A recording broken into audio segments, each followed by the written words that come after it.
বাংলাদেশ জাতীয়তাবাদী ক্রিকেট দল, হ্যাঁ ঠিকই শুনছেন, বিসিবি এখন বিএনপির একটা ওয়ার্ড কমিটির মতো।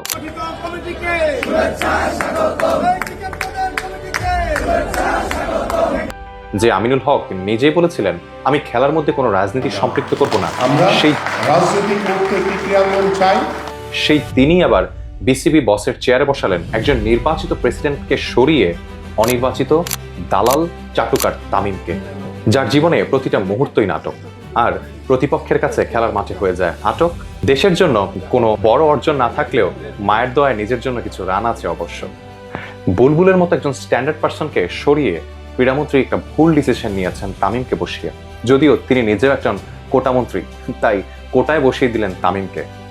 আমির খসরু মাহমুদের ছেলে, সালাউদ্দিন আহমেদের ছেলে, মির্জা আব্বাসের ছেলে, ববি হাজাজের স্ত্রী, আবার বিএনপি নেতার ভাতিজা, সব মিলিয়ে আমার মনে পড়ে যে একটা চলচ্চিত্রের কথা, ওরা 11 জন।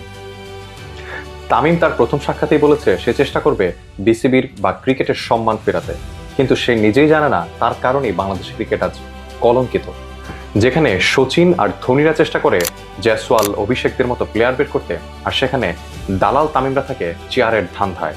আপনার কাছে কি মনে হয়, বাংলাদেশ ক্রিকেটের এই সময়ে এসে কি বিসিবি বস পরিবর্তন করা কি খুবই যৌক্তিক ছিল?